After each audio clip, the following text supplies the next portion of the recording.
Who inspires you? Why? I'm really inspired by the people that have paved the way before me, specifically women that have had to fight through this community.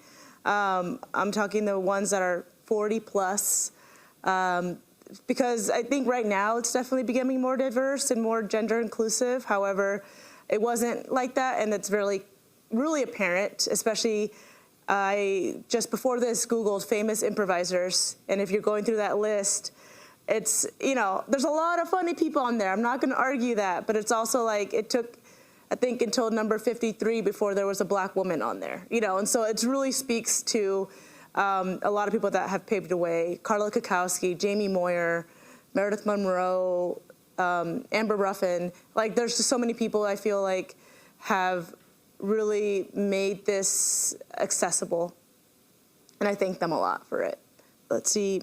What would you like to say to other members of your community outside of improv who are entering the improv community? Stay.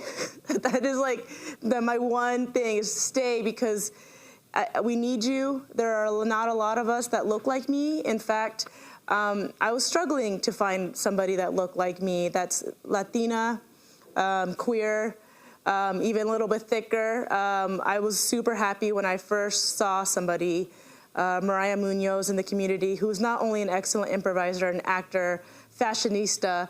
I looked at her, and that was the first time I saw an improviser that resembled me. And so I think it's more important now that if you feel like a minority in any way, shape, or form, take the classes and stay. And if there's a reason why you're not staying, if it's because you're not feeling included, please speak up, because my impression about most of the community here is that we are very welcoming. We just don't know. Sometimes there are blind spots, and just help us know those blind spots, because once you stay and you made it through and you're performing regularly, it's a whole new ball game, and it's really, really fun. So stay. Why do you improvise? I improvise because I'm a ham and I love attention, but also I improvise because I just like Mariah was that person to me. I hope to be that person for someone else. If there's a queer girl or queer person in the audience, if there is someone who is a little bit more masculine of center in the audience, someone that is indigenous in any type of way, I perform for those people even more, even harder, because I want them to enjoy it. I want them to laugh, feel connected. I also want them to be on stage. So if I can inspire anybody, that is my goal to perform, but also to really make people laugh, because that brings me joy. Where can people see me perform? I'm a regular here at Carrie's Comedy Theater.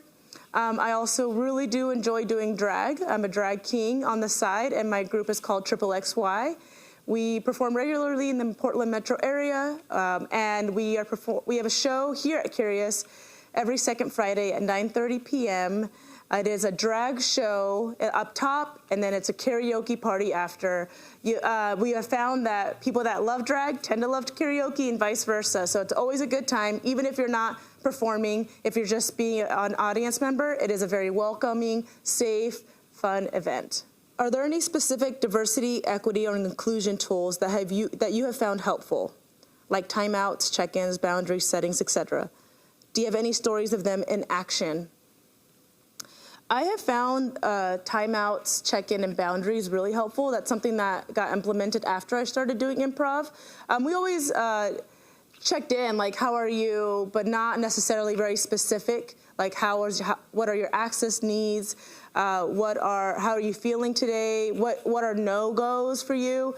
And I found that really helpful for me, just education. I didn't realize people had so many boundaries, and that's great. I mean, it's a good point for me to guide my play sometimes, because we're so used to having scenes that have like the same things over and over. And if someone identified something being a boundary, for example, if someone says, hey, I don't like scenes with cops, it makes you be more creative. Like, okay, instead of a cop busting in on this place, what could it be? Could it be an alien, you know, or could it be someone from the past or future? It makes us be more creative and also respect that person's boundary.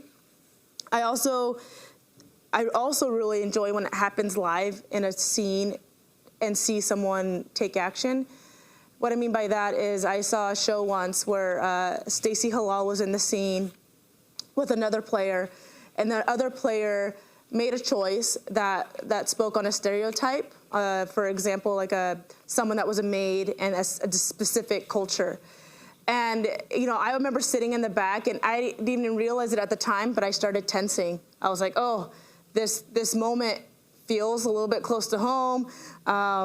And Stacey Halal, in that moment, switched it and made that person the winner in the scene, made that person win in that scene. And she didn't have to say timeout or, hey, that was a boundary, but she was able to make it so that person was the star of the show.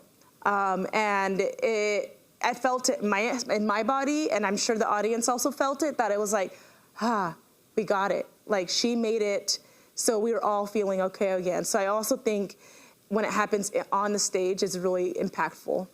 What are your favorite moments of improv or in improv?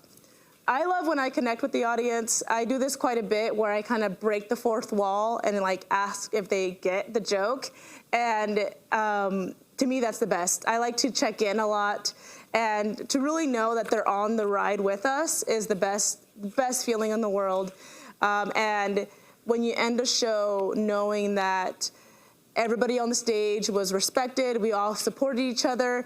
There's some of my favorite scenes. I was merely in the background, but because I was in that moment adding a little flavor, that was really the best. When it's like a amazing, I like to think of it as like an orchestra, when there's like timpani here and a little bit of violin, and you've got the big finale with the trumpets and the brass. Like, that is when improv is when its finest, when the tech is really supporting you like you would not believe, when you've got walk-ins and walkouts, like when it really works like it's a written play. Those are my favorite moments. Like, I cannot believe this wasn't written before. And I remember the first time that I watched that, and I was like, there's no way they improvised that. And then now being in scenes where people are saying, there's no way they improvised that. That's my favorite.